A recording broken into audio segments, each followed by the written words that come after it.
Are you the legal speaker? I am the legal speaker of the Minnesota House of Representatives. Very honored to have been chosen by this body to serve in this role, and we look forward to the work that is ahead of us. And what's the case law or the challenges expected?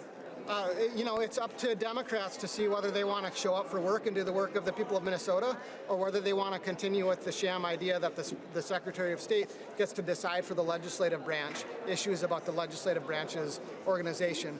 We showed up for work on the day that the law told us to show up for work on. We elected a speaker. If the Democrats wanted to show up for work, they could have argued against it or voted for a different outcome. They chose not to show up for work, and ultimately the law is very clear for the reasons we laid out. The legislature gets to decide what its quorum rules are going to be. The legislature gets to decide what its internal rules are going to be. The legislature gets to decide who its presiding officers are going to be. The Secretary of State doesn't get to control that. In a wise court, looking at 67 of 133 House members showing up for work, electing a Speaker of the House, the courts are going to stay out of that if they are respecting their role in the constitutional order, unlike Secretary of State Simon. This is surely going to go to the state Supreme Court. Will you follow a ruling from the Supreme Court? Of course we would follow a ruling from a court. I think that the courts are going to recognize that the 67 of 133 members of the Minnesota House that showed up today have the ability to organize and to operate as the legislative branch without interference from a Secretary of State who is barred by separation of powers from interfering in controlling the work of the House of Representatives. 133 members of the House could have shown up for work, were legally required to show up for work, and 67 of them chose to show up for work. Minnesotans should be asking more questions about the other 66. It's really important to look at what we are doing for the state of Minnesota. We are here to work for the people of Minnesota, making sure that our communities are safe. We're stopping fraud. We're going to end the fact that there is so much waste and fraud within the government. We want to make sure that people can afford their lives. We can't be going into a deficit and expect this to turn out okay. There is serious work that needs to be done here in the state of Minnesota. House Republicans chose to show up for the people of Minnesota and get started on that work, and we will continue going forward. We look forward to when our Democrat colleagues choose to join us and choose to represent the areas that they had been elected by voters. Right now, we know that they will have to answer to the people of Minnesota for skipping work today. But there's a lot of work to do here in Minnesota, and we can't wait to get started. Are you concerned if this goes to the Supreme Court that all the members are appointed by Democratic governors? The Minnesota Supreme Court, even though all of those members are appointed by Democrats, has been much fairer and more nonpartisan than what we saw today from Secretary of State Simon. And so the people's legislative branch should not be a partisan issue. The fact that the executive branch or the judicial branch can't stop the legislative branch from doing its work, that shouldn't be a Republican issue. That should be a basic issue that all of us in our democracy agree on. I have confidence that the Minnesota Supreme Court will see it that way as well. Representative in the last hour released a press release calling essentially this whole thing illegitimate. This is a very legitimate process, and we take the work here in the House of Representatives very, very seriously. We are working for the people of Minnesota. There could have been 133 people in the chamber today. Unfortunately, 66 chose to stay home. We were here to do the work of people. This was very serious work. We don't take that lightly, and we're proud to serve our constituents and the rest of the people. When will committees start meeting? We will be working on committees later this week. Representative Nitzka, in Minnesota Statute 5.05, it says the Secretary of State shall attend the beginning of the legislative session to call members of the House of Representatives to order and preside until a speaker is elected. If he adjourns, how can he do what you guys did?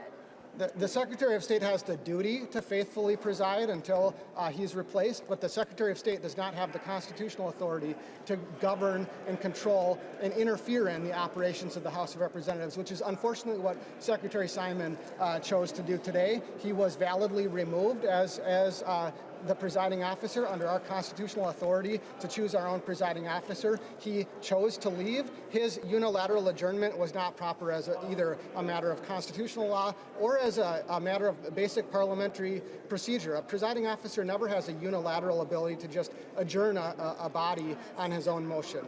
His ruling should have been appealed to the body of no quorum, and the body should have been allowed to govern itself under the Constitution and under basic principles of parliamentary procedure. Speaker Demuth, how does this all feel? This was issue is supposed the to be adjournment. history today. You were supposed to be making history as the first woman of color to lead the Republican caucus. Is it bittersweet? Is it under a cloud? Did you make history? You know, I'm very proud to represent my constituents in District 13A and also the people of Minnesota. The fact that I have now been the first woman of color to be elected to serve as the Speaker of the House is something that I acknowledge, but that is not why I have done what I do. I am here to work for the people of Minnesota. I am very honored to have been chosen to do this work, and I look forward to the next 2 years ahead. Madam Speaker, what's on your agenda? Really briefly on my question, just to make sure I'm understanding your line of thinking on this.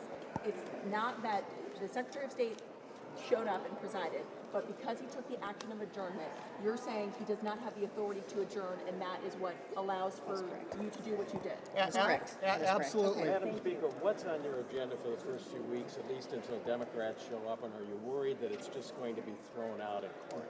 I am not worried that it'll be thrown out in court. We invite our Democrat colleagues to join us at work.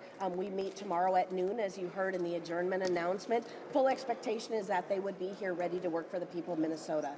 In the absence of that, we will be doing the work that we need to, starting our committees and hearing bills and having things move forward. Are there any negotiations planned with Democrats? Representative Hortman and I were in conversation this morning. We were in conversation until midnight last night. Unfortunately, that broke down, and I'm willing to have the conversations going forward, but there has to be a reasonableness. Right now, as it stands, we have 67 members. They have 66 members. And to try to pull a stunt like what we've seen, to stay back and to not represent their constituents when we are called on to meet here in the House of Representatives on the day of convening at noon was very disrespectful to the state. I hope they have a change of heart, but House Republicans and Minnesotans are expecting us to be here and do the work. What was the tone of those negotiations? What are you offering? Sticking point in the negotiations. The Tabke decision came this morning. We are still reviewing that, but what I will tell you is House Democrats could have shown up for work today. Representative. The negotiations were absolutely unreasonable. Nothing had changed over time. Right now, we are not in a tie. If we do return to a tie after the voters in the Roseville seat choose to send their choice back to the House of Representatives, whoever that might be, then we can re-engage in tied conversations or potential pieces of power sharing. But to make that assumption today that we should be in a full power sharing and not recognizing the basic math and the reality of 67 and 66, that is just untenable. What kind of requests were they making that were unreasonable? I think that's a great discussion for you to ask them. Again, we're at 67, they're at 66. They wouldn't find their own points unreasonable, though. What was unreasonable They from your told us, perspective? they told us that they offered to give you the majority until it was a tie, if it became a tie again. Is that? That is not the full story. Okay, so what are you offering then? What we are offering is to come in. I am the Speaker of the House, and we look forward to working with them over the next 2 years in a reasonable way. When you have people that actually didn't take the oath of office as prescribed by law at noon today, did something on the dark of night, closed doors, secretive, none of you in the media knew that they were trying to take the oath of office offsite on Sunday night, it begs to question, were they confident and sure in what they were doing, or were they trying to be secretive? If you are doing the right thing, as you saw in the House chamber today, with House Republicans, you are not afraid to do that in public and work hard. We will continue the conversations. It is up to House Democrats, should they want to engage with us again. We are waiting to hear back. I have offered the rest of today and forward, and I look forward to hearing back from them. Getting back to Tabke, so you would still... Seat Representative Tabke. A court ruled, you just said you'll follow a judge's rulings on, the session as a whole, control of the session, but a judge just ruled this morning that his election should stand. We know that election contests can be judged by the membership of the House, and we take that under consideration. We are still reviewing that as it came out very late this morning, late expected, and we're looking at all options. We are not making any sure commitments right now in that case. If the Democrats said you could have the majority, or you could have the speakership, let's say it goes back to your time, you can still have the speakership, the public can still control committees in exchange for seating Brad Tackey. Would you agree to that? I have not heard that from them.